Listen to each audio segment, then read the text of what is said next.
Okay, so let's get started. So hello everyone here in Bangalore. Good to be here. See you all live, and people back in Princeton.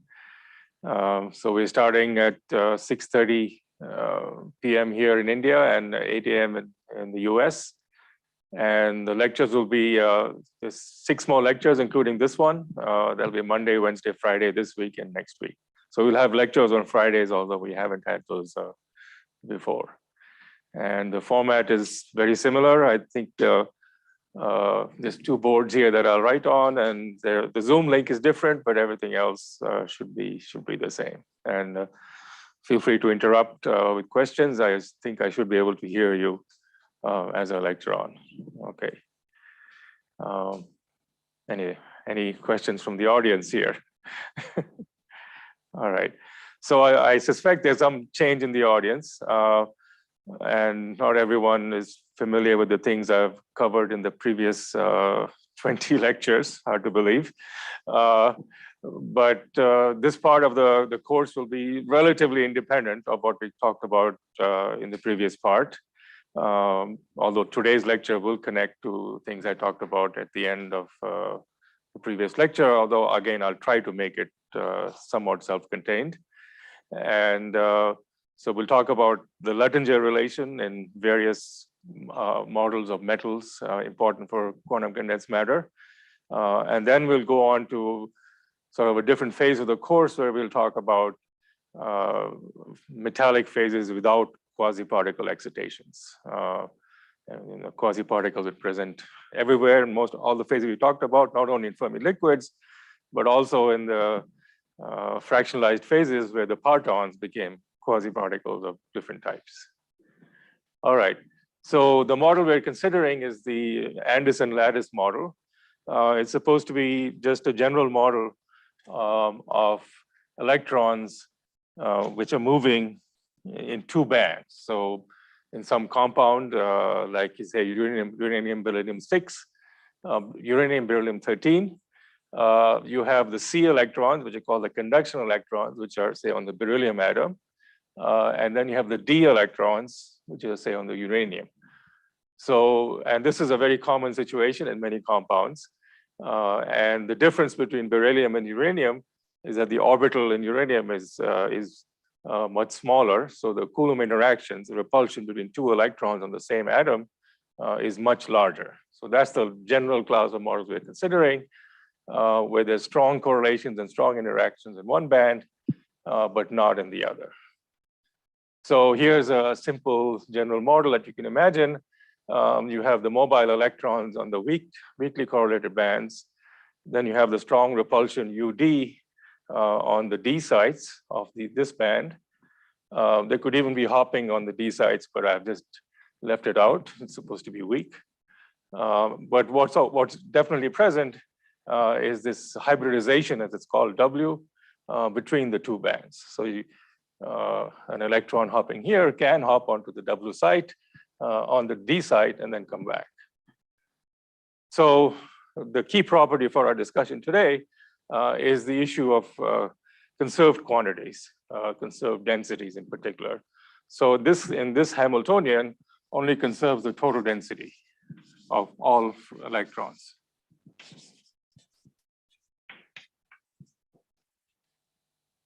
Which is, sum on I of C dagger I alpha, Ci alpha, plus D dagger I alpha, Di alpha. So this is the only operator that commutes with this Hamiltonian. There's also the spin density, but I'm only going to talk about phases where the spin is not polarized. So the spin will just give a factor of 2 for most of the discussion. So that's the total conserved density. And as we discussed last time, it's these conserved densities that lead to the Luttinger relation. Okay, so for this implies, in particular, there's a Luttinger relation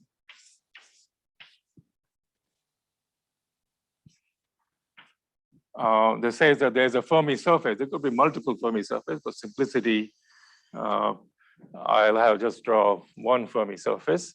And the volume of this Fermi surface, let's call it VFS. And the Luttinger theorem would say that the volume of this Fermi surface divided by, well, 2 pi to the d with a factor of 2 for spin must equal the total density of electrons. And the total density, I'm just going to call for convenience for now as 1 plus rho c.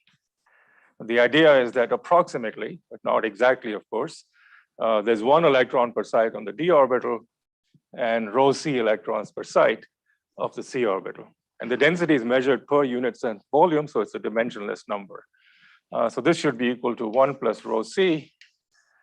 And very important for our consideration today is the fact that this is mod 2. So the mod 2, because there could be completely filled bands that will not contribute to the Fermi surface, and a filled band, because of spin, can occupy 2 electrons. All right, so this is in fact an obvious and easy to verify statement for UD equals to 0. That's just counting of states for free electrons. So that's one way to make sure you got all the factors right. Just take them to be free electrons, and then you can figure out all the factors. But now the question, the non-trivial statement is that this holds to all order in UD.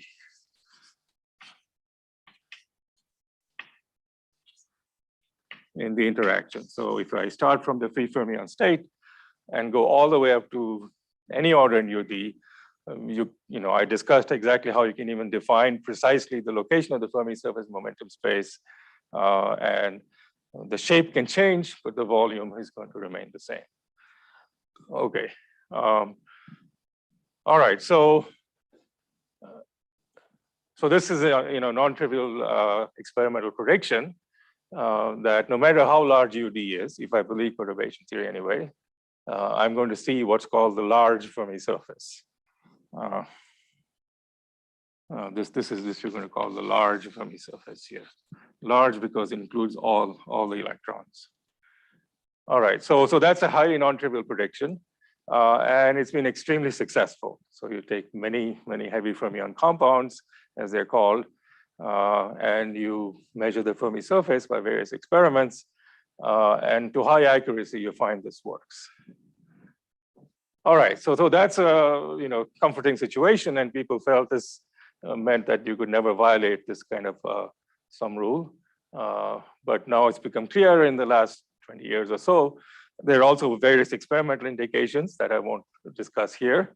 With that, there can be other states of matter, metallic states of matter, where this is not true. Even though it holds to all orders in UD, at large UD, there's a possibility of getting other types of Fermi surfaces. And this is intimately connected to fractionalization and existence of spin liquids. And what I want to do today is give some indication of how that connection arises. All right. Okay, so now starting from this Anderson lattice model, you can also derive what's called the Kondo lattice model. Okay, which I've also already discussed earlier. And this is the model where you do a canonical transformation, you do some kind of canonical transformation.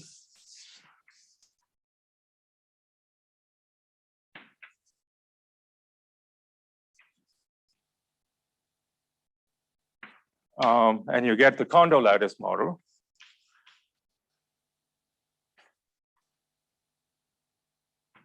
And the general form of this is, let's call it H Kondo lattice. Well, it's still got the first term, but everything else is going to be different. C dagger I alpha Cj alpha. But then you're going to get a Kondo coupling, Ck, Jk, on sum on I, C dagger I sigma alpha beta, C I beta, dotted into S, I forget what I call this, well, let me just call it Si, plus some Heisenberg coupling, say sum between nearest neighbors of Si dot Sj. And here, Si is a spinor half S equals 1/2 operator on each D site. All right, so this is the Kondo lattice Hamiltonian, where what's happened is that at very large UD, if you look at this problem locally, what you find is that every D sites like to have exactly one electron in it. And so you just project onto the Hilbert space of states with exactly one electron on the D site. And then when you do the canonical transformation, you get some virtual higher order effects to higher order in W, which give you then some coupling between these spins sitting on the D sites and the conduction electrons, and also couplings between the D sites, which is this Heisenberg coupling. In this context, is sometimes called the RKKY coupling. And so this formally, at very large UD, this is an exact transformation. You can also keep higher order terms as you want. All you're doing is eliminating states by a canonical transformation, which are very high in energy. So near the Fermi surface or any reasonable experiment, this should be completely equivalent. Okay. And I've gone through some of the more explicit computations of JK and J, at least JK, in previous lectures. Okay, so now the question is, here I have an exact mapping of these two models. Do I reach the same conclusion on the structure of the Fermi surface? And the answer is you don't quite, and there's very different possibilities. So here again, the question you have to ask whenever faced with a problem of this type, and the fate of the Luttinger theorem, the question you have to ask is, what are the conserved quantities? So now here, the conserved density in this theory, the conserved densities look rather different. There's a conserved total density, conserved quantities. Well, there's just the density of electrons, the conduction band, sum on I, C dagger I alpha, Ci alpha. This commutes with the Hamiltonian because this obviously conserves the total number of electrons, and so does this. So there's no W term anymore. And so now your conserved quantity is the total number of electrons. But you also have another infinite set of conserved quantities. If I use a parton representation of the spins, so if I write Si, F dagger I alpha, sigma alpha beta, F I beta, I am using F rather than D to emphasize the fact that these Fs obey a relation constraint, Fi dagger alpha, Fi alpha, sum on I equals 1. So there's really here infinite number of conserved quantities, infinite number of conserved U1s, which is really the same thing as a gauge symmetry. So the original model only had a global charge symmetry. This one has many more symmetries. It has an infinite number of conserved quantities here, and the conserved charge is just the conduction electrons. All right. So now, in fact, from this point of view, in some way of thinking, this particular state is rather mysterious. It's not quite clear how it's going to appear from this formulation. So let's see what happens here. In the end, we believe the two models are the same, should describe the same low energy physics. It's just that what's obvious here is not so obvious here, and vice versa. Okay. Now I have to move this up. Okay, oh, the other way. Okay.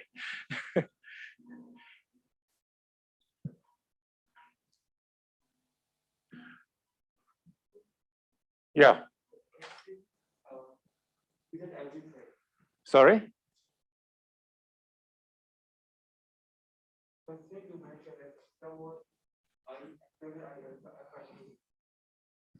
Thank you. Yeah, it's on every side. Thank you. Okay, so one thing, so let's think about the Kondo lattice, first of all, in a different perturbation theory. In fact, what happens when you do the canonical transformation, this JK is about a 1 over U. And since U is large, maybe you should do a perturbation theory in JK. Now, when we did the Kondo effect, we found that perturbation theory in JK was not well defined. JK went up to infinity under RG.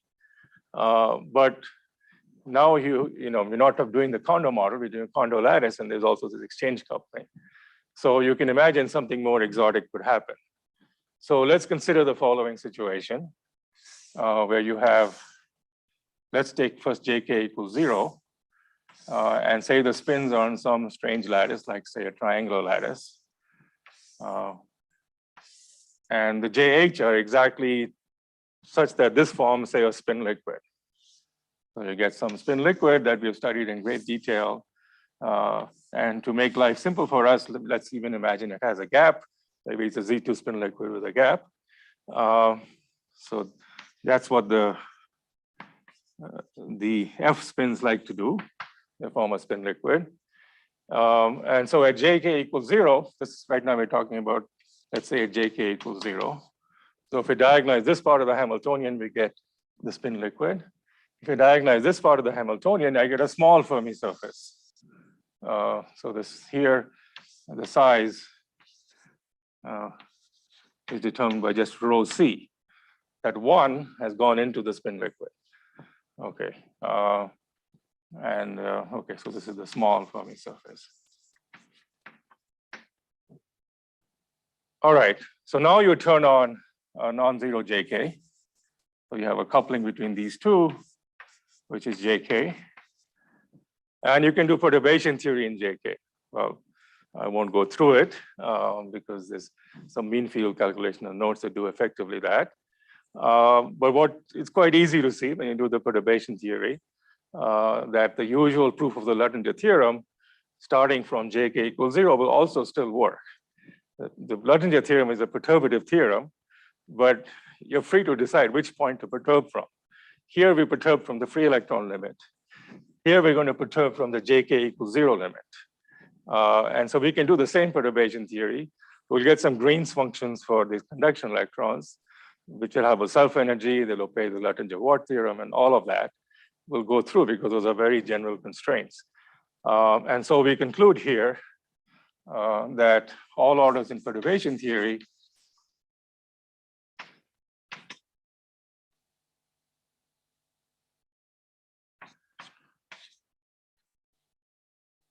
in JK, not U, gives a small Fermi surface.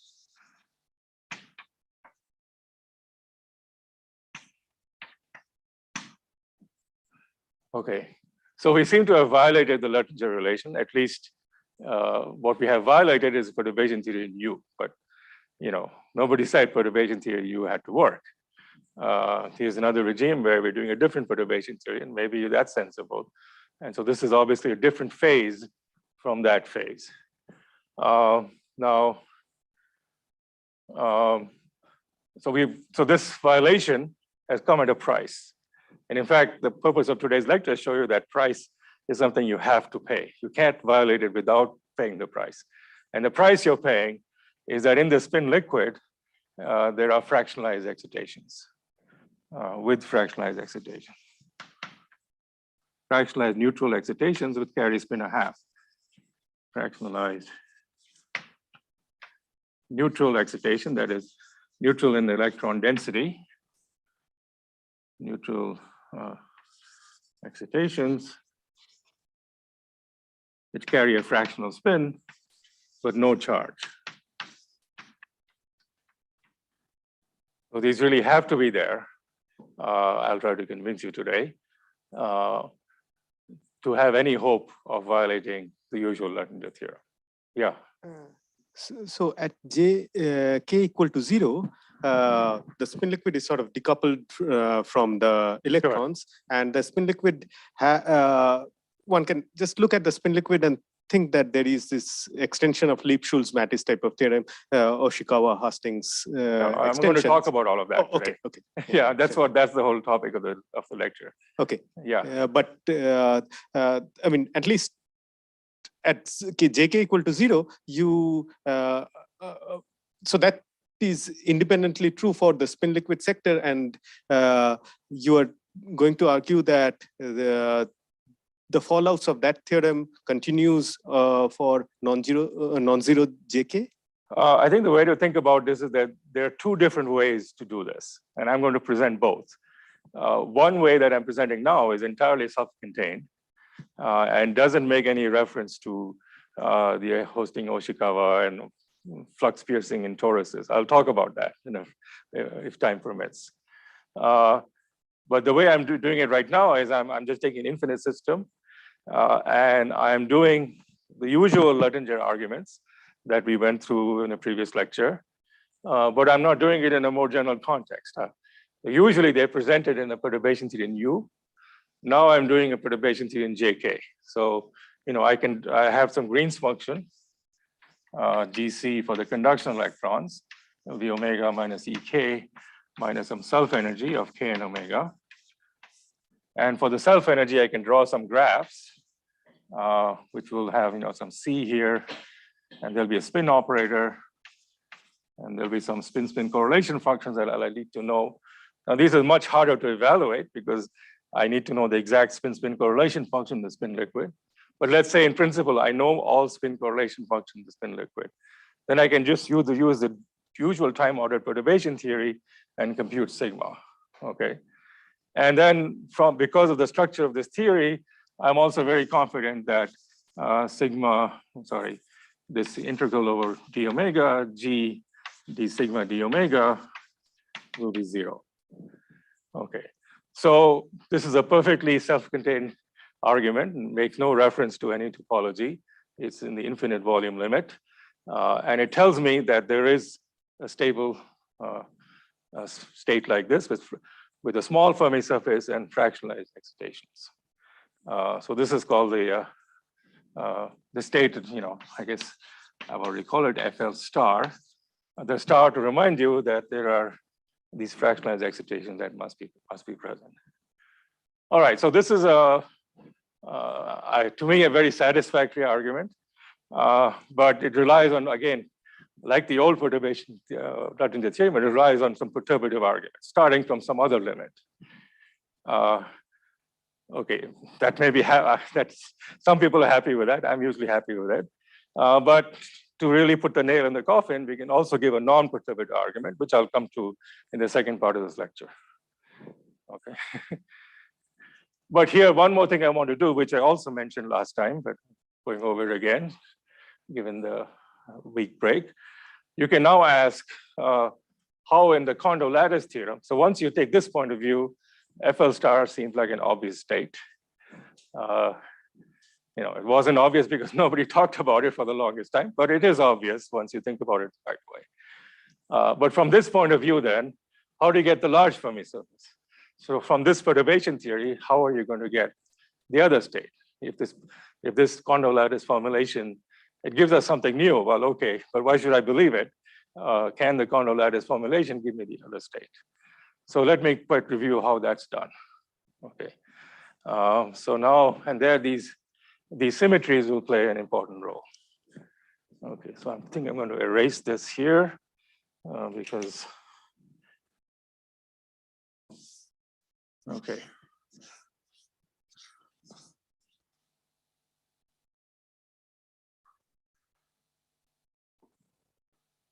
All right, so there's, let's make a little table of these charges here. So there are two symmetries. Let me see. And I did this, I'll make C here and F here. There's the U1 symmetry, which is the global U1 symmetry, in which C has a charge 1 and F has charge 0. And there's U1 gauge, where this is charge 0 and this is charge 1. Now, I applied Luttinger theorem in this argument to this U1 symmetry, and I came up with the conclusion that the Fermi surface volume should be small.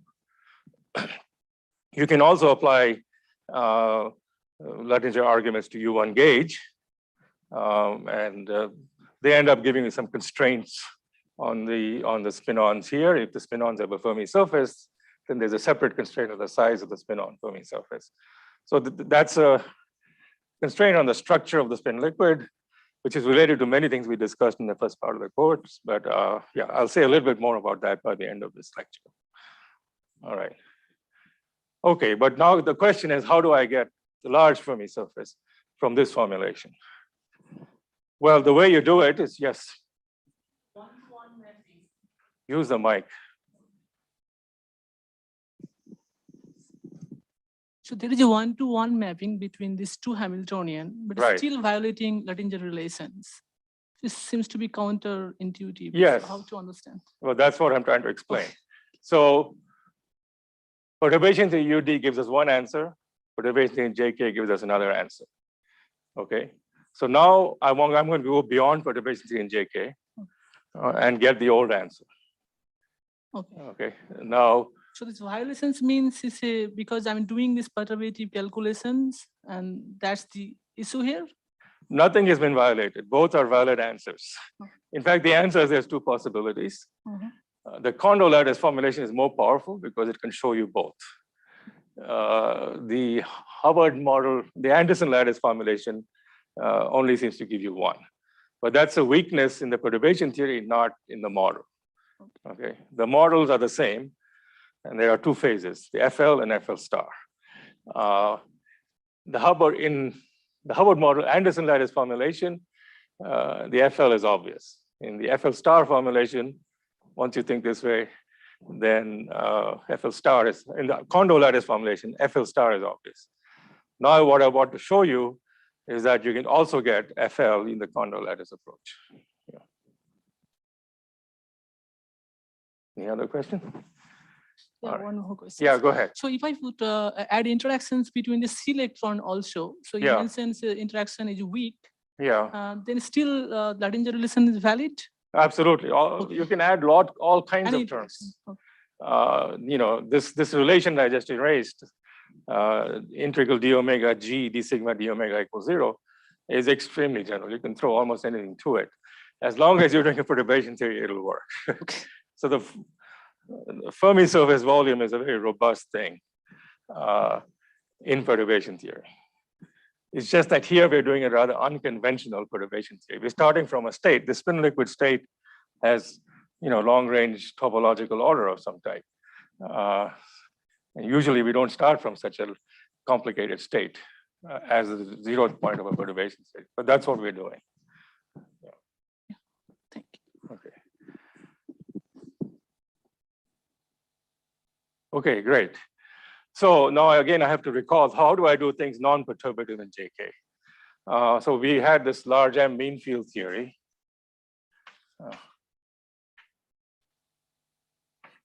So what I'm going to do now, not a perturbation theory in JK, I'm going to do perturbation theory in 1 over M, where, so that's yet another perturbation theory. So I have 3 perturbation theory, and in each perturbation theory, there is a Luttinger theorem that you can prove. You just have to decide which one you're going to prove. Okay, so now we do the large M mean field theory. Then we had a mean field Hamiltonian, which had various terms. It has the free electron terms. Epsilon k, C dagger k alpha, CK alpha, plus you had some spin-on dispersion. Again, none of it matters here. K alpha. And the most important term was the following term, P I, okay. I probably get the signs wrong from the previous one, but it doesn't matter. Minus PI minus emission conjugate. So this PI was a Hubbard-Trutanovich field. So it's a Higgs field. And we are interested in the phase. So I can't write below this blue line. What we want to do is 1 over M expansion about the saddle point, about pi average not equal to 0. Okay, so what are this? This pi is an emergent boson. Subir, what is the definition of M? M is SU2 going to SUM. I see. Generalizes. Yeah, so this is spelled out in great detail in the notes, and I also worked it out on the board a few lectures ago. But yeah, thank you for reminding me. All right, so now I'm doing a third perturbation theory about a different point. I have a large M saddle point where I find that P bar can be 0. And then I do an expansion to all orders in 1 over M and try to prove a Luttinger theorem there. Okay. So here I want to make another column, which is P. So for this, so now this P has some strange charges. If C has charge 1, okay, so then P also has to have such charge 1 because the combination will have charge 0. So P has U1 charge 1. And it also has charge, the gate charge, which is -1. Okay. So it's a boson, which carries charges on both the global U1 and the gate U1. All right. And this boson is condensed. Okay. So now when a boson condenses, it's like a Higgs boson. When it condenses, it Higgses the gate symmetry, or by abuse of notation, people don't like it, but it breaks the gate symmetry. And once the gate symmetry is broken, there is no more Luttinger theorem left for you to work with. It's like in a Bose condensate. When you condense a boson, even for a Bose gas, there's no Luttinger theorem to worry about because the global U1 there has been broken by the Bose condensate. So there's a Bose condensate here. And so this P has broken the gate symmetry. But has it really? Well, so this is where you now see that there is another gate symmetry I can define, which is the diagonal gate symmetry. So I'll call it U1 diag.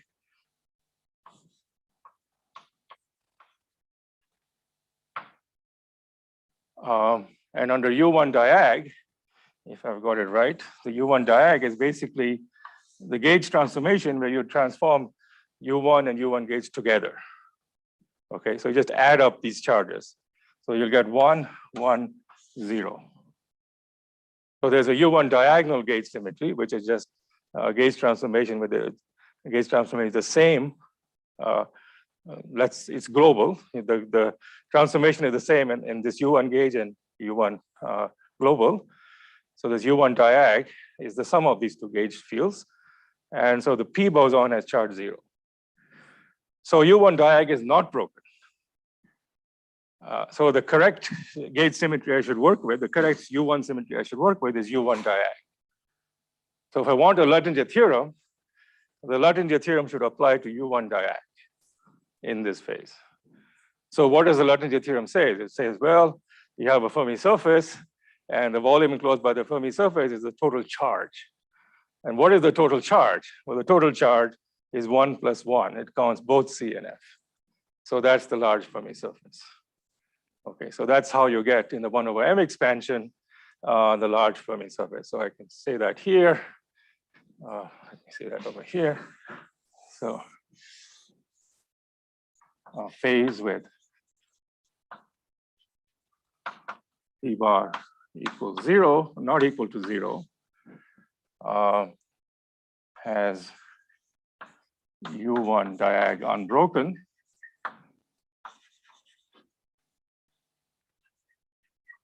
So that means that the V of Fs, the volume of the Fermi surface, is large. Okay. So I have now proven in a different expansion in the Kondo lattice model, in the 1 over M expansion, I have proven that the Kondo lattice has the observed phase that I found in the Anderson lattice formulation. But I have also learned something new, that the Anderson lattice analysis was missing something. It is possible for either model, because it's the same model, to also have this FL star phase where the Fermi surface is small. So this is the FL phase.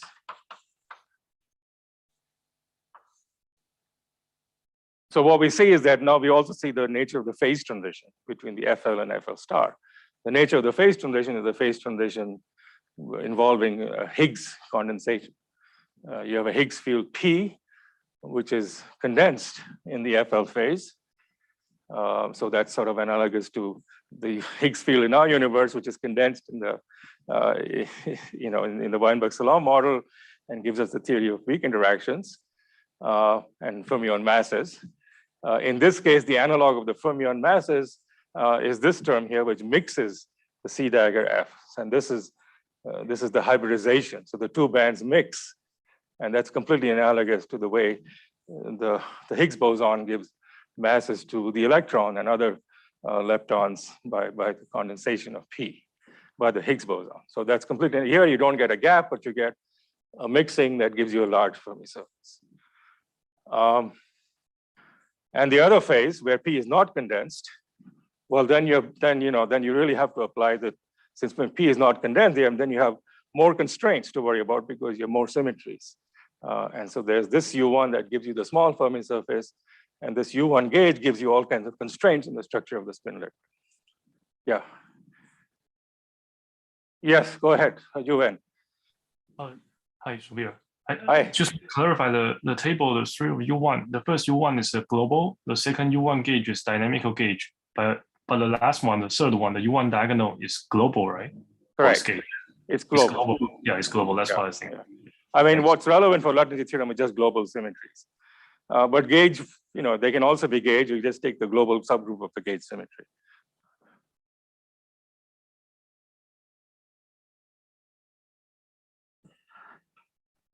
All right, great. So, this could be end of story. The only unsatisfactory part about it, if you wish, is that all three arguments, I have three different proofs of Lattice theorem here. One is perturbation in U, another is perturbation in JK, another is perturbation in 1/m. They're all perturbative. But they're different perturbation theories, and the whole story hangs together. But I'll turn now to a different set of arguments that don't use any perturbation theory. I mean, they have their own assumptions and issues. They're not rigorous either. But that has the benefit of clarifying and also connecting more better with things we learned in the first part of the course. Question, if I may? Yes. So in one of these, you had a smaller Fermi surface. Yes. And it asked for kind of a correction term to correct the equation, which might be expressible in terms of the remaining degrees of freedom. Is there a way to do that? That's what I'm going to discuss. Ah, yeah. Yeah, that's the what I'm going to discuss has that flavor. But these arguments are somewhat different. There is no correction term in the FL star phase. All orders in JK, there's no correction. At 0th order in JK, there's a small Fermi surface, and all orders in JK, it remains small, provided the spin liquid is, some reasonable ground state. If it has a gap, it's almost rigorous. If it's gapless, you can still prove it. Well, but the argument essentially goes through. Okay, all right. So we now will take another point of view, which relates to things Shubro asked about earlier, and also Nadi mentioned. We're going to take a more topological point of view, which has. May I ask one question? Yes, go ahead. If the global U1 of C was also a gauge. Yeah, I can't hear you. Is it better? Yeah, I can hear you now. If the C gauge symmetry, the global. I'm sorry, my microphone is not working well. My microphone is not working. I will type the question. Maybe it will be better. Okay, go ahead and type it while I get started on the other part. Okay, so.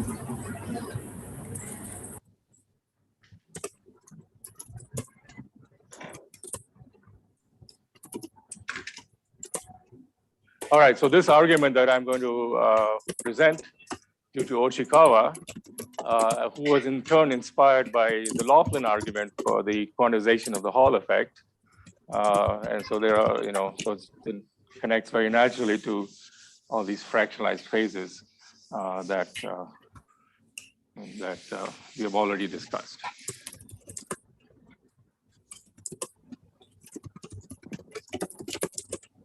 Yeah, you're writing a question. Again, I can hear some various noises. Did you write your question online? I'm writing. Just one moment. Okay. All right. So yeah, let me erase that too. So Oshikawa's argument was initially for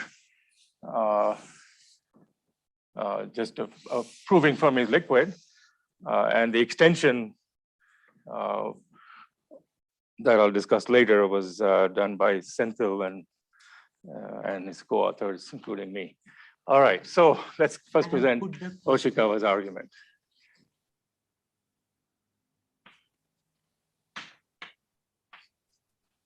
Non-perturbative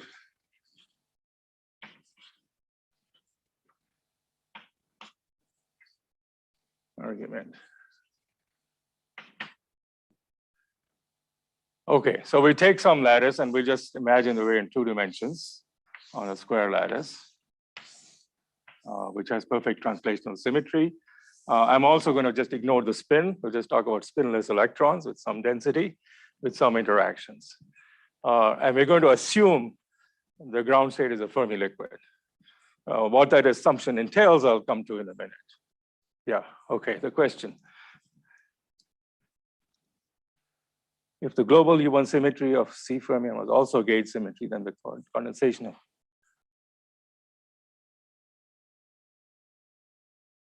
of the answer is yes. Yeah, so I presume you can. Yeah, so the question was, if the global U1 symmetry is a gauge symmetry, will it gap one gauge field, the other one remain gapless? Yeah, I think the answer is yes. Okay. So coming back to Oshikawa's argument, you have a full translational symmetry, so discrete translational symmetry in the X and the Y direction. So we can define, if I have any state of the system, in particular the ground state, so if any state psi, eigenstates of the Hamiltonian, it's an eigenstate of translation by one lattice site. And so this must be some, which we'll call e to the IPX, the momentum times psi. So each state has an eigenvalue of translation, the full many-body state, and that we call that eigenvalue e to the IPX. Sorry. I need my cheat sheet to make sure I get everything right here. Okay, yeah, that's correct. All right, and PX, therefore, is only determined is mod 2 pi. And this is I'm going to take a unit lattice spacing here everywhere. Okay. All right. So the value of Px is only determined modulo 2 pi. Okay, now we consider the following thought experiment. We take this system and put it on a torus. And I'm just going to try one line of the torus here, because say this line here, and so the electrons are moving this way on a ring. I mean, it's not really a ring. I'm just taking periodic boundary conditions in this direction. So this is the X direction, say. And I'm just going to imagine for much of the argument, the Y direction doesn't play any role. So it's as if I just have a 1D fermions moving in a ring, perfect ring. Okay. And what I'm going to do is insert a flux phi in the center of this ring. So I'm going to take phi of t, and phi of t changes adiabatically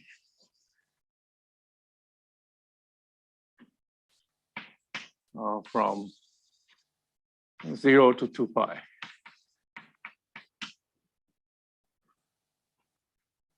Okay, so this is all empty space here, just to emphasize. Here's my ring.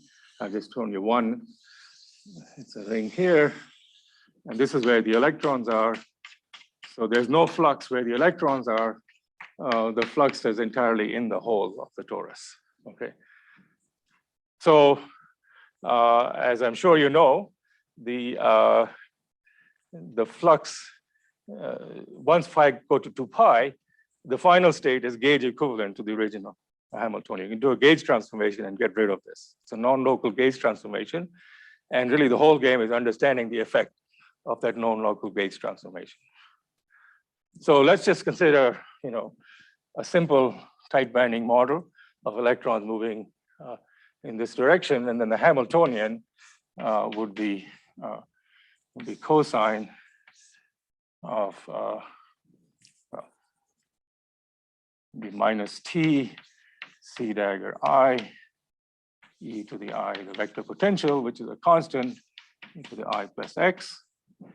So when you take a Fourier transform and put in the flux, it becomes minus 2t cosine of kx minus phi over L times c dagger k ck, where L is this length here. Oh, let me call it Lx. So it's this periodic boundary condition, it's Lx. Okay. All right, so you just choose a gauge where A is constant, and the line integral of A along this has to equal to phi. And so this is my Hamiltonian because the line integral of this, it's A is phi over L. Okay. And now you can see, at least in the free particle, this is, if you have only local interaction, this is the only place the flux appears. And you can see easily that what the statement I made earlier, then the flux is 2 pi. That's equivalent to just shifting all the k by 2 pi over L, because all the k in this condition are 2 pi and x over L. All right, so therefore you can make an exact statement. But first, let's make the statement for free particles, and then just wave our hands or go to the notes for a more careful argument that the statement also holds in the presence of interactions.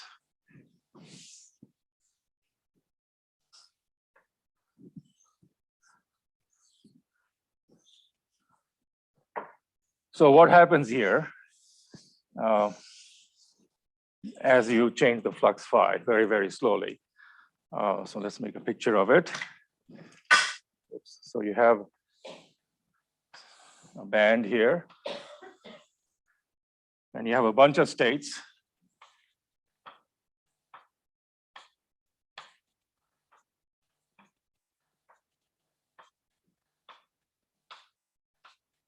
Okay, so there's 2 points of view. One is that as you change phi, nothing changes. The value of k remains the same, but this phi just shifts the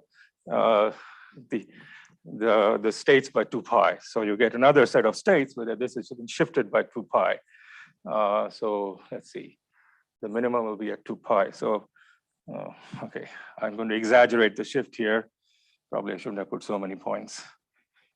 This whole thing, okay, maybe I'll just draw it here. There's something like this. Well, this goes like that. Okay, so everything is just shifted by 2 pi. And so this state goes over here, this state goes over here, this state goes over here. The energy changes. Okay, but now the important point is that the energy of this state here is the same as the energy of this state. These are supposed to be all horizontal to each other. Okay, so now there's a question of getting the gauge right. So in this gauge, where I've just changed phi from 0 to 2 pi, k doesn't change, but the energy of each single particle state changes. But they come back to a set of energies which are the same as the old set of energies. Now, what I want to do is compare the momentum of the system before and after I do the flux insertion.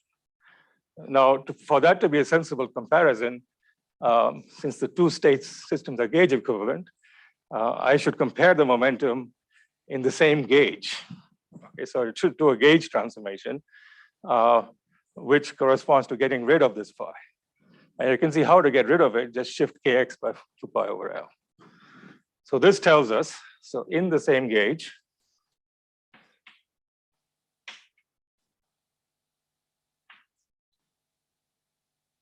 this eigenvalue of delta px changes, which is of course on the mentioned modulo, measured modulo 2 pi. So delta px, before and after the flex insertion, is 2 pi over L sub x. And then if I had a bunch of particles, the same thing will apply to every particle. So I just multiply it by the number of particles, n mod 2 pi.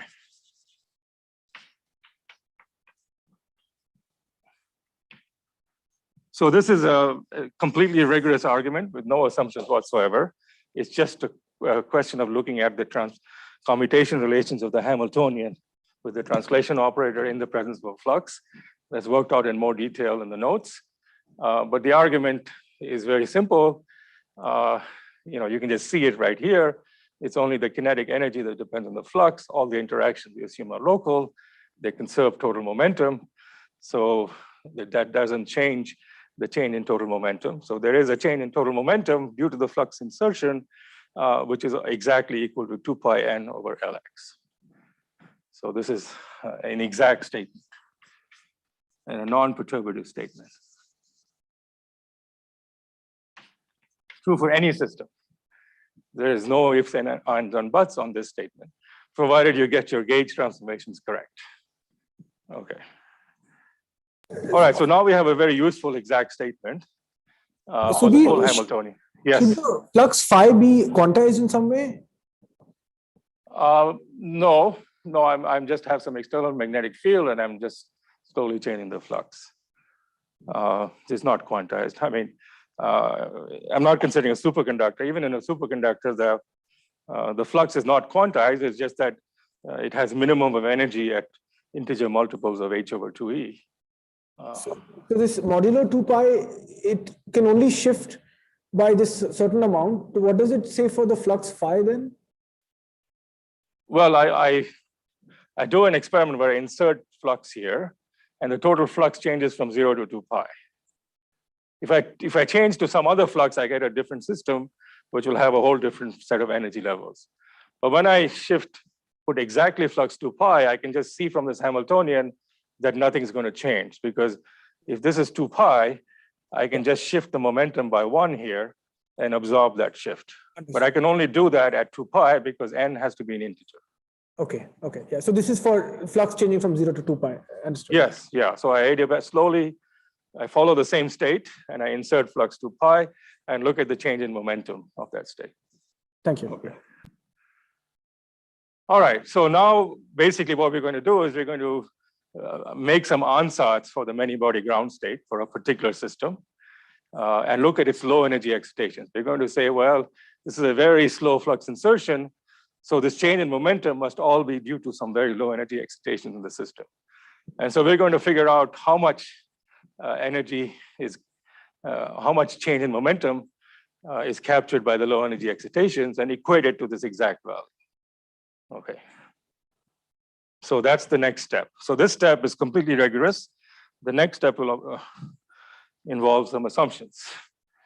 Okay.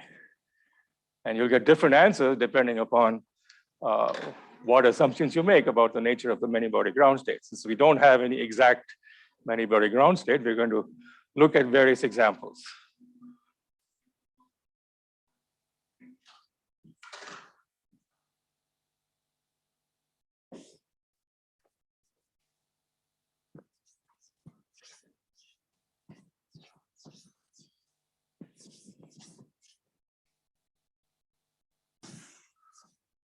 So now we're going to make a rather strong assumption, which is the assumption, which is basically Fermi liquid theory. Assume all low energy excitations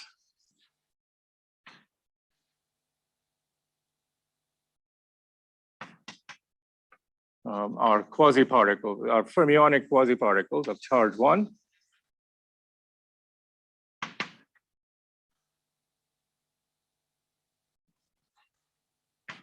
unit charge under this charge that's measuring the integer n of charge 1.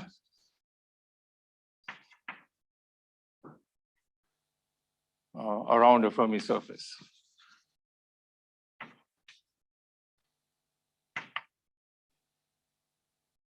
Okay. And there are, so these are the low energy excitation. And also, there are no other low energy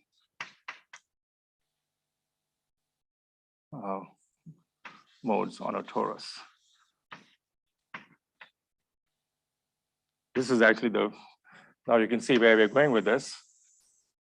For spin liquids, we know there are low energy excitations on a torus. We saw that in topological order. And those will come back to give you a correction to the Luttinger theorem. But for now, we assume they're not there. All the low energy modes are due to the quasi-particles. And what makes this argument not so rigorous is that these are gapless excitations. And so it's not as rigorous as the things we can do for spin liquids with a gap. But it's still a pretty good argument. Okay, so what happens to them? So here then you have a Fermi surface. Sorry, can you elaborate on the last point about the lack of rigor due to gaplessness? Well, I mean, because even the quasi-particles have discrete excitation energy, 1 over L. And so you are, looking at all these excitations, the gap of order 1 over L, but taking a macroscopic density of them and summing them over. That's, and you're somehow ignoring also that because of electron interactions, each of these quasi-particle interaction levels actually has a slight width due to damping, which is non-zero. So all of that we kind of ignore. Yeah, that's what makes it less rigorous. But I think, as you'll see, there's probably a way to clean it up, but not the way to the satisfaction of mathematicians, I'm sure. But I'm not a mathematician, but I just Right. want to understand. So you have a gap. If the system had been gapped, there wouldn't be a question, and the adiabatic process would exactly be completely standard. Right. But here it's gapless. So as you gradually change phi, can the state change a little bit because it costs little energy? Right. So now if you had free fermions, then you can almost make it rigorous because then your energy level spacing is 1 over L between these free fermion states. But once you have interactions, there's a many body level spacing which is e to the minus L, and the interactions do broaden out each fermion, each free fermion state by when you have a finite density of quasi-particles, which you will have maybe just including one flux quantum. Yeah, maybe it's okay. All right. Since you're only inserting one flux quantum, you're not exciting a finite density of quasi-particles. Just how many are you exciting? Yeah, it's relatively small. So yeah, I think it's fairly rigorous. Yeah. Yeah. Okay. Maybe I shouldn't be so cautious. All right. So what's going to happen? Well, you have all these quasi-particles on the Fermi surface, and each one of them are going to feel the flux, and each of them are going to move in momentum by x. So you just take just the very thin sliver of quasi-particles, and you move them over by kx. And you can see that's completely equivalent to moving the whole Fermi surface a little bit. And notice the only changes that are happening are right on the surface. So this is before flux insertion in yellow, and after flux insertion and the appropriate gauge transformation, where the momentum has changed in orange. Okay. So now so the quasi-particles have moved a little bit around this Fermi surface, and now I just have to add up the momentum gained by the quasi-particles and equate it to this quantity. That's all I have to do. And what does it give me? All right, so here I'm going to have to look at my notes, get all the signs right and so on. Okay. All right, so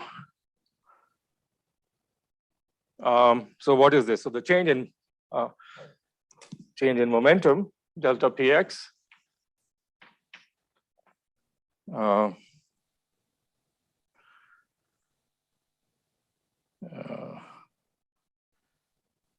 well, okay, so the way you're computing it is initially you had all the quasi-particles in these states, the yellow states, and now they're in the orange states.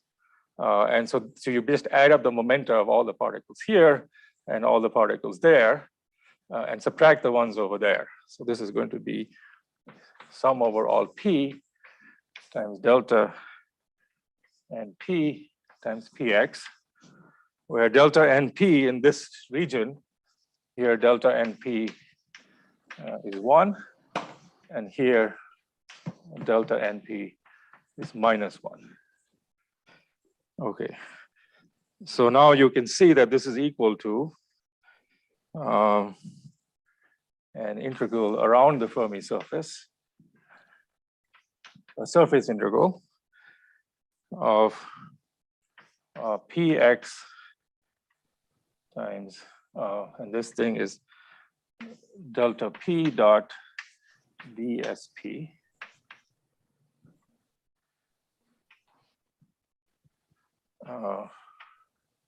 where delta p is the, what is delta p here?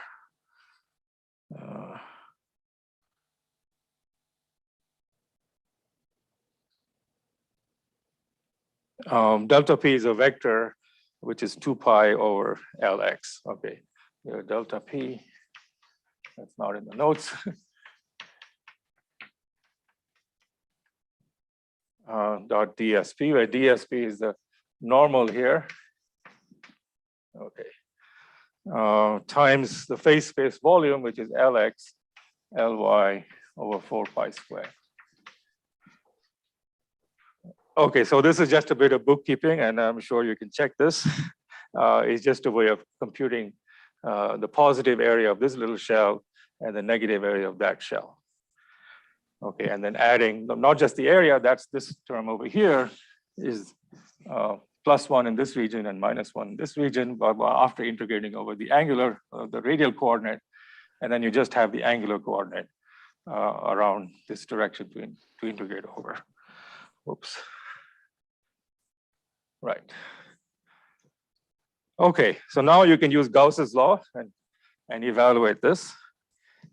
So this just turns out to be, after Gauss's law, it just turns out to be 2 pi over Lx, which is delta p dot x hat, times the whole volume, Fermi volume of Lx Ly over 4 pi squared times dV.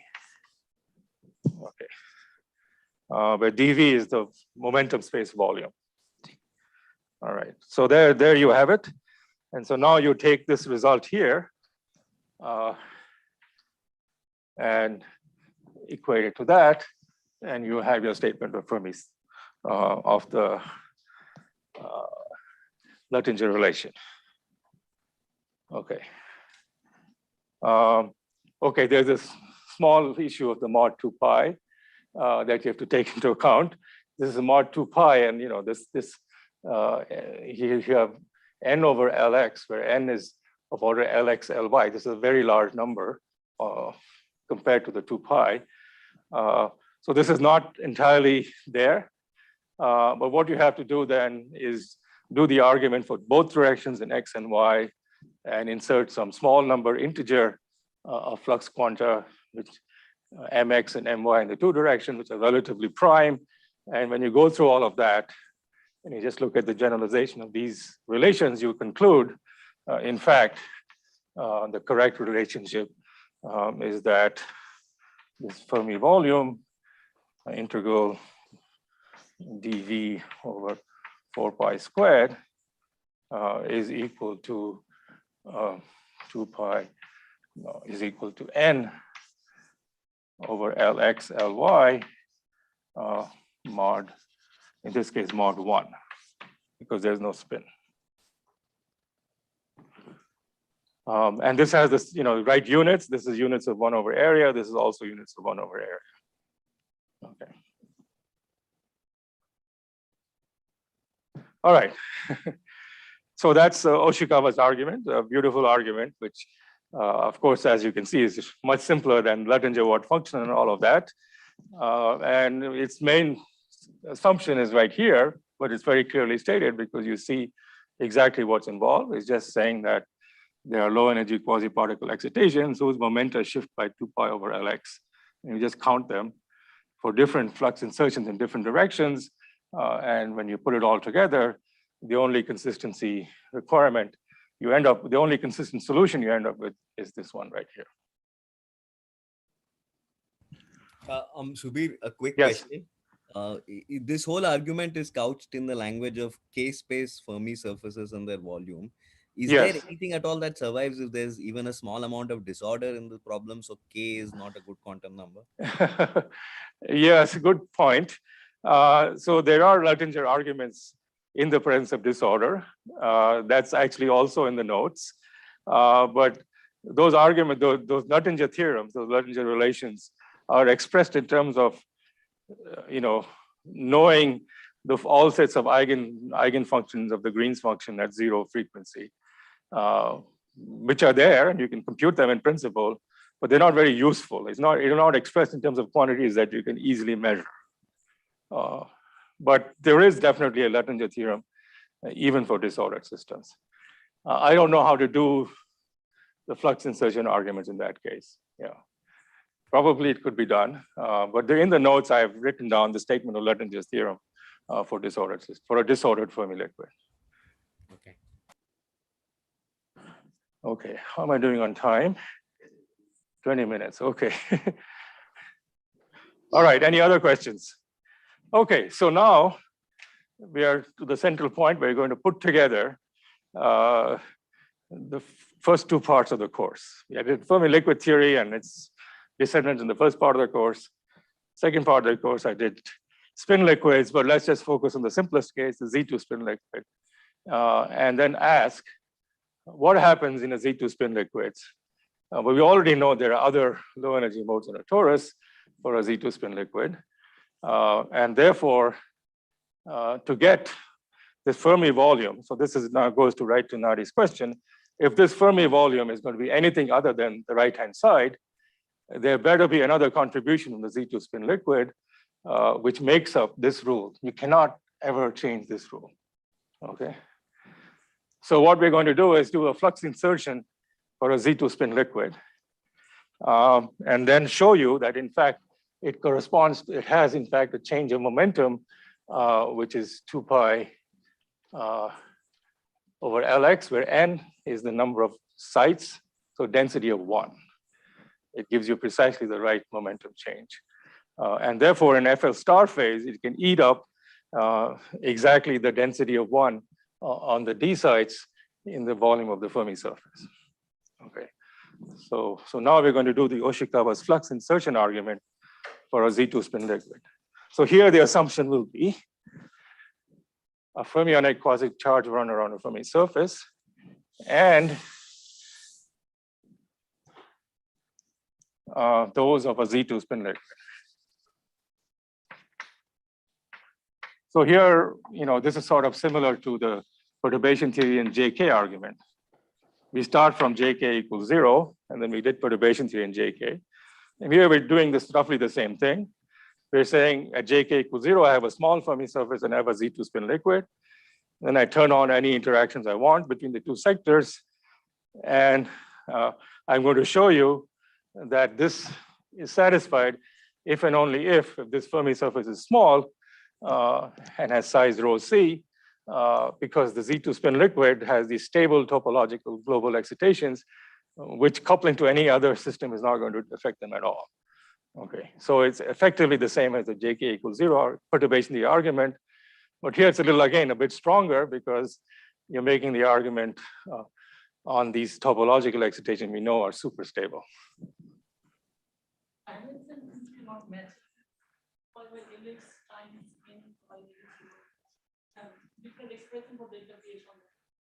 So this is 1 over area because volume is 1 over area. And this is also 1 over area.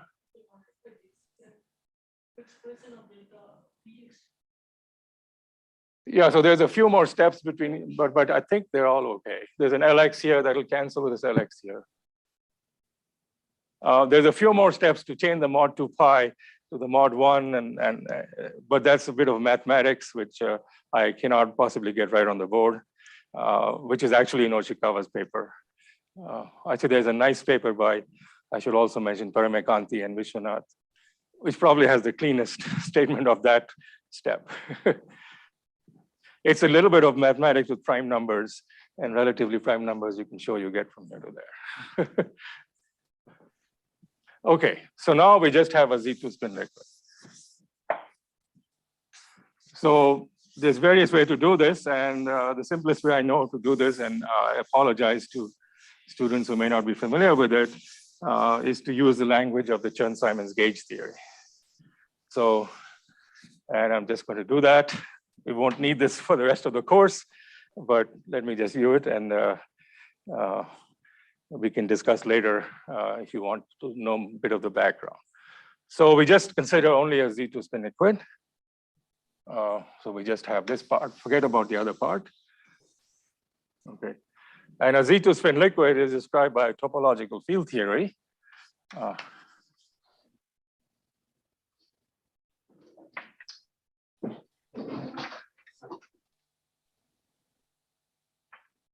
Which is, it has 2 U1 gauge field, U1 level, well, topological field theory of gauge fields. I call them A1 and A2. And the Lagrangian is, okay.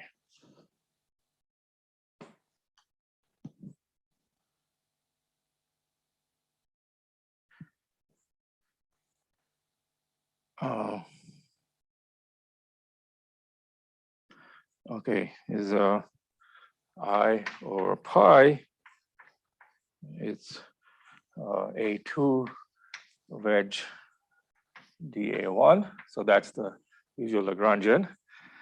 But I'm going to now couple this to an external gauge field plus I over 2 pi. And I'm going to call that A of S wedge A2.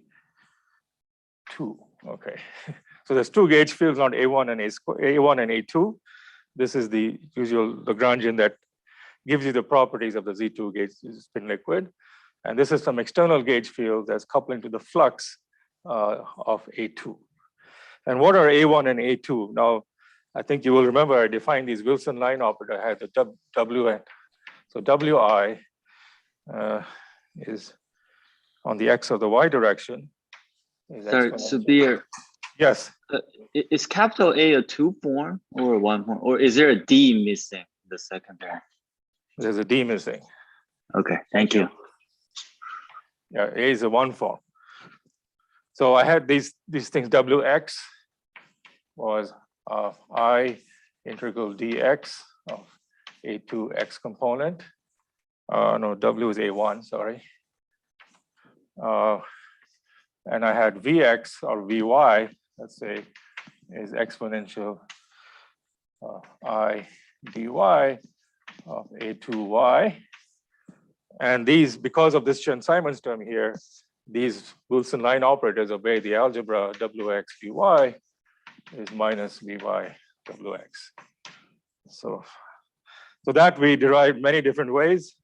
It was, so we can think of this here is that A1 is the Wilson line operator for the spin-ons, or Wilson line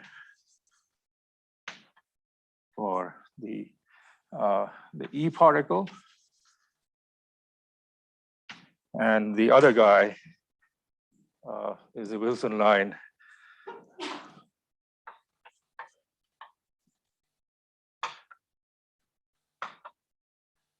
for the M particle. Okay. So that's just recalling things we talked about in maybe a somewhat more sophisticated language. You have these two excitations in a Z2 spin liquid, the spin-on and the Vis-on. The Vis-on is the M particle, which has charge under A2. And the spin-on is the E particle, which is charged under A1. These are mutual semions. The E and the M are mutual semions. And that relationship is guaranteed by this term and also by this, which are closely related. Okay, so what is this gauge field here, A sub S? So here I have to be a little careful, and there's factors of 2 that are really quite crucial. It's all about factors of 2, because if I take away 2 electrons per side, then I'm not violating Dunninger's theorem. So this A sub S is an external gauge field which couples to the spin, the globally conserved spin of the electron.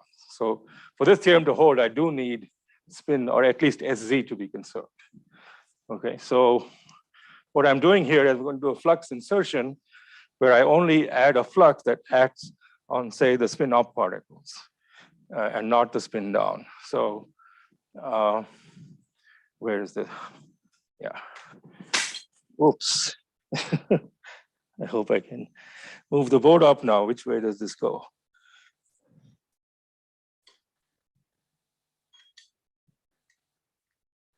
Maybe you can fix that for me. Thank you. Just have to move the board up. All right. Well.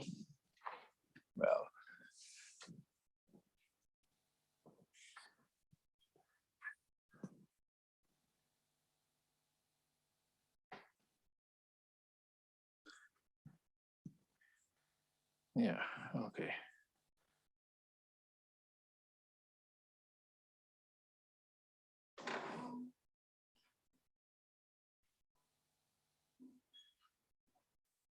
So for the original electrons, which make up the Z2 spin liquid or anything else, I have the following gauge fields. I'll only write out the time components.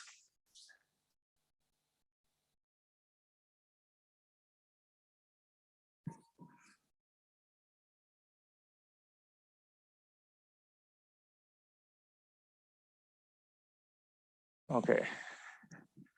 Subir? Yeah. So would you just explain a bit more why the spin gauge field couples with A2? Yes, I'm going to explain. Okay. Yeah. Right. Okay. Maybe I can explain that now before I. Yeah. So basically, think of. Yeah, let me just say. So I have the original electron, C dagger,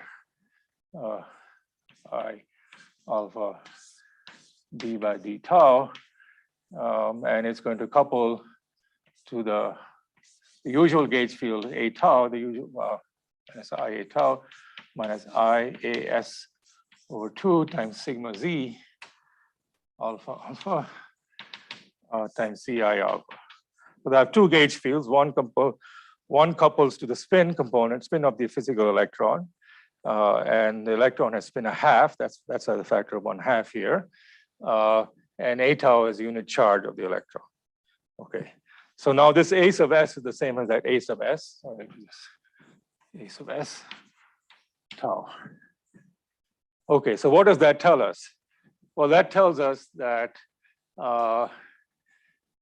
the A sub S gauge field couples to the flux of A2. Okay, so the flux of A2 is the flux carried by the Vis-on. Sorry. Oh, okay. Now, if I look at that equation of motion, the spin-on has a flux of A2. Okay, so you have what's happening is here you have the E particle. It has flux pi of A2, and then you have the M particle and it has attached to it flux phi of A1. That's again the consequence of the Chern-Simons term. So this is telling you that when I take an E particle around an M, it sees the flux A1, and so you pick up -1, or vice versa. So this is telling you when I couple A sub S to the flux of A2, I'm actually coupling to the current of the E.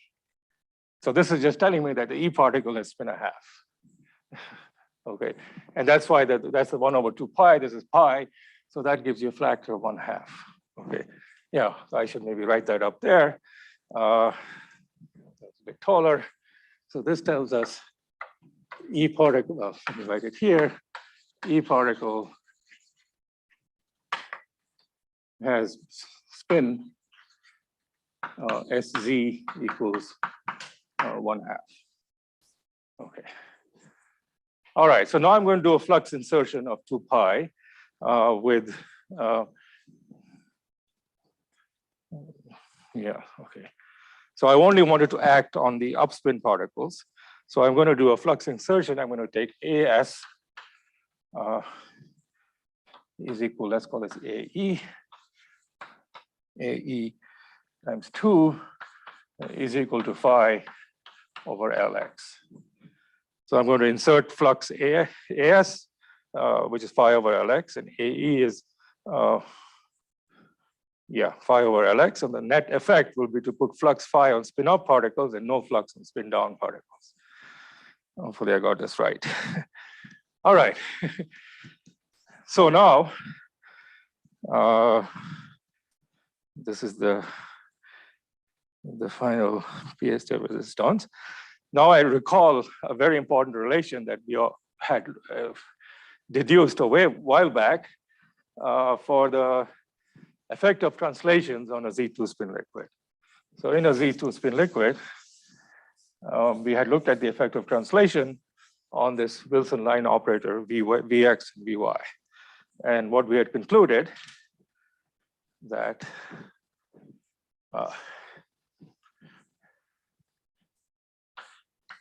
Tx Vy was -1 to the Ly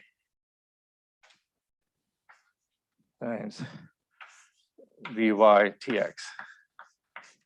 Okay, so this is a non-topological information that the Chern-Simons theory doesn't know about, but it's, if you wish, some kind of anomaly associated with the underlying Z2 spin liquid on the lattice. But if you translate the Wilson line operator Vy by one lattice spacing, you pick up a factor of -1 to the Ly. And if you remember where this came from, you had this,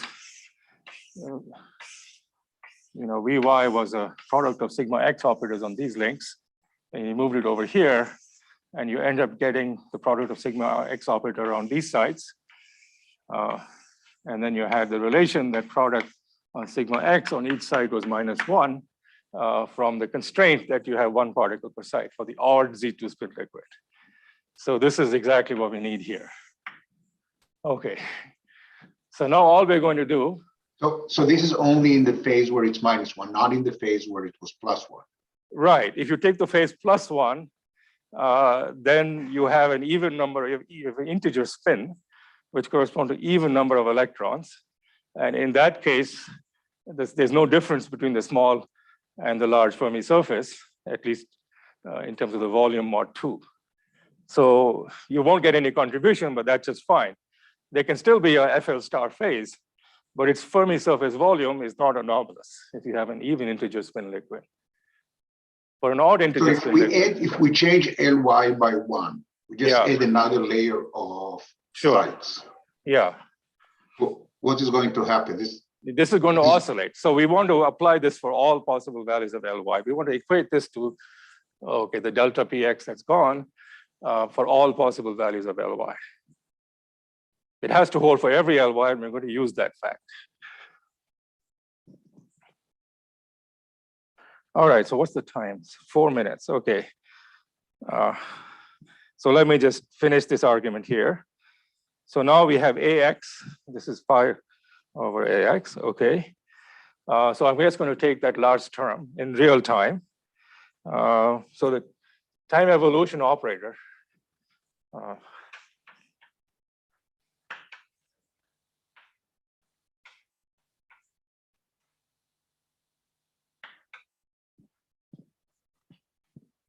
Which is that u, which is exponential of I of d3x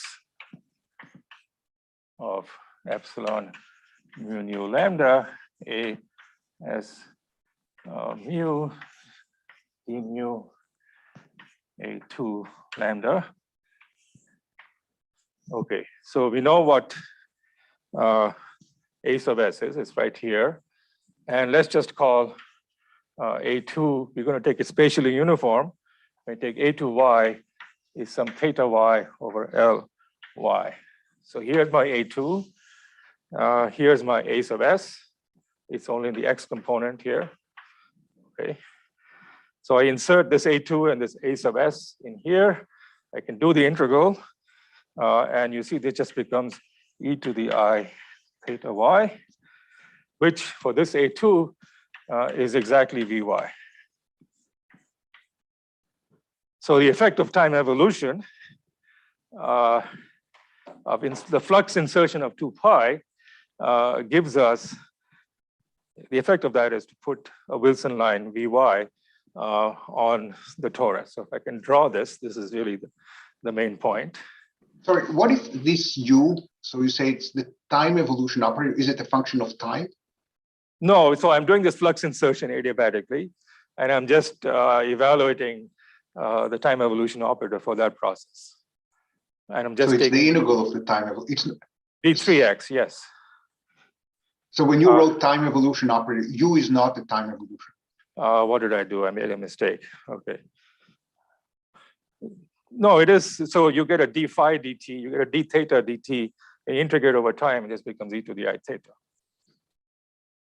If you want. My question is about the words that you wrote on the left. Okay.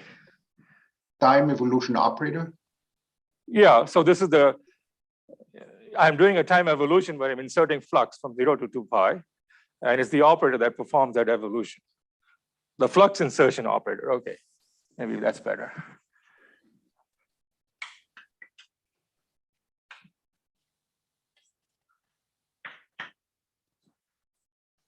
All right, so what we have done effectively, if I just draw it in pictures. So here's my torus. So here's a torus. So I insert flux phi, it goes from 0 to 2 pi in the whole of the torus. And the net result of inserting the flux is I have inserted an operator Vy on this cycle of the torus. Okay. All right, so now you're basically done. So this is the flux insertion operator, which is precisely Vy. And now you can see from here that the effect, the momentum eigenstate, therefore, the momentum carried by this flux insertion is exactly 2 pi over Lx, which is the flux carried by 1 particle per site times. Yeah. I'm sorry for being so slow. The right-hand side. Sorry, I'm going very fast.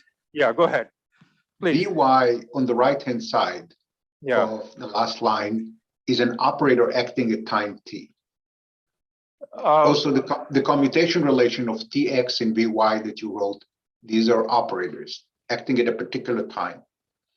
So you have some, you have some initial state psi, then you insert the flux, and you get some final state psi prime. So this is time evolution, adiabatic time evolution.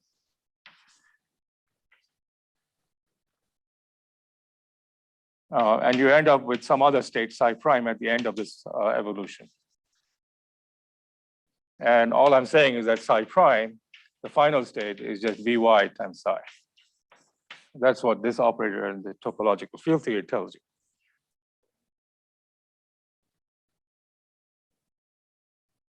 So I insert the flux. I have some state. I insert flux in this hole of the torus, and this type of flux. And what I end up with is a different state, which has got an operator Vy acting on it. Okay. So now you want to evaluate the momentum of this V of psi prime. And so that's going to be Tx times Vy times psi. And now I use the commutation relation, which is, so that gives me -1 to the Ly times Tx Vy times Tx acting on psi.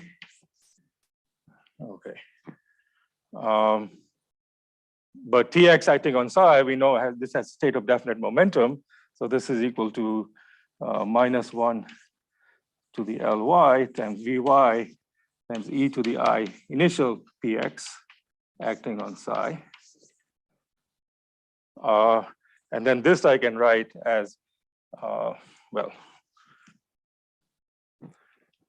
wherever. I have to get all the factors right over here. Yeah.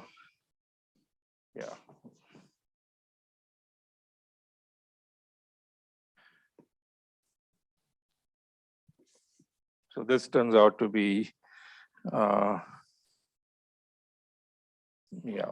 okay, e to the 2 pi, e to the I pi Ly times plus IPX times psi prime.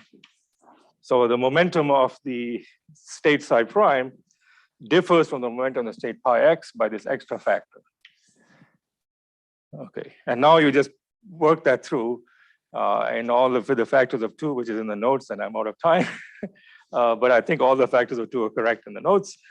You get back exactly the statement of the Luttinger theorem for the FL star phase, that the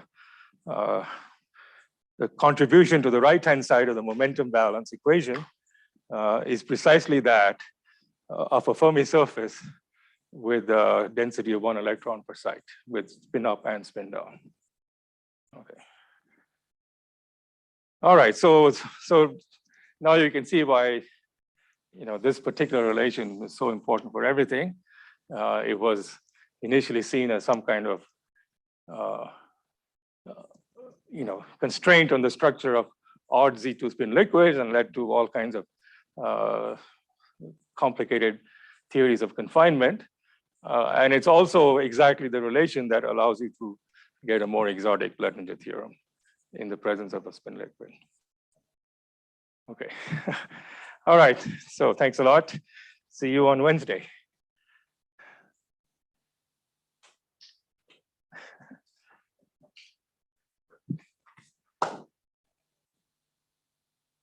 Any other questions at least? Yeah, go ahead. I think what happened was that in the expression for you integrated over time as well, right? Yeah, so it's the full time evolution operator. It's basically, the time ordered exponential of this operator is exponential of I integral d tau h of tau time ordered. So I'm just, that whole operator is what causes the flux insertion. And that operator is basically the Lagrangian, which is right here. And I just evaluate, I did the time integral. It's not explicitly dependent on time, so yeah. No, so sorry. So this is function of time. So this is the final value of theta y. So you'll get a d theta dy. So this thing, yeah, there's one more step here. Maybe I should have written this. This turns out to be exponential of I d tau dt d theta y dt. And then you can do that integral, and that's what I got. Yeah, that's where the time dependence is. Sorry, thank you. The time dependence is in A2 because that's, the time dependence in AS, and I also allow AT to be time dependent. Everything is time dependent, and I just do that. Okay. Yeah. if I wanted to do the same argument for a Yuan spin liquid, there Yeah. would be also the low energy photons. Right. Can one prove that the low energy photons do not carry away any momentum? There is not any extra momentum. No, you can do this for the photons too. That they'll have to rearrange in a way that gives you Yeah. exactly this momentum. Yeah. I see. Yeah. So the, Right. If you have a U1 spin liquid, there's also some fermions there. If it's gapless, yeah. So then that was you going know to be it the has next to be. step. I think if you have a U1 spin liquid, you probably have to worry about the matter fields more carefully. Yes. And it's the spin-on matter fields that will carry the momentum there. But for a Z2 spin liquid, you can state it quite abstractly in terms of the off the gauge fields. But also in, I'm more precisely thinking about the spin-on Fermi surface state, for example. Yeah. And there, this momentum can be carried away by both the fermions as well as the photons. Well, again, I think you start from the case where the spin-ons are free, and then you have the right momentum, and then you argue that when you couple them to gauge field, nothing's going to change. I mean, it will depend a little bit on the PSG of the photons, right? If the photons have a trivial PSG, which is what they have in a spin-on Fermi surface state, then the photons don't carry any momentum. It'll all be just the spin-ons. But if the photons have some non-trivial PSG, then that will also change the shape of the spin-on Fermi surface. And yeah, you may have to consider both of them in some complicated way. Yeah. Yeah, so it's a complicated argument. I think I like the first argument. As you can see, I'm more comfortable with it. But anyway, this has the advantage of tying in very naturally and making a connection to these type of relations and how they're.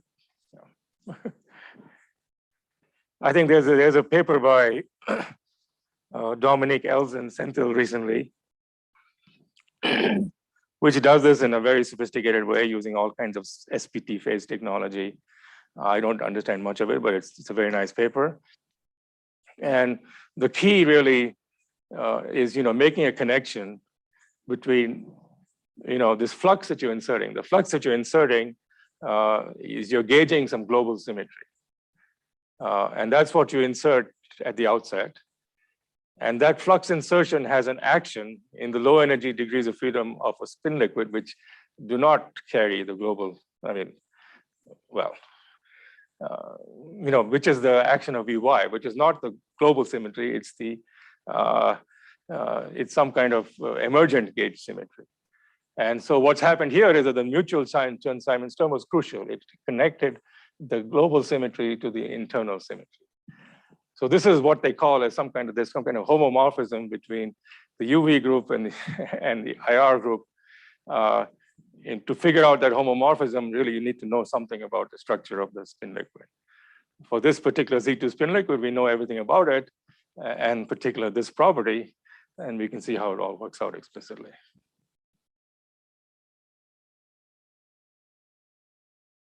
Okay. All right, great. Thank you. That was a fun discussion.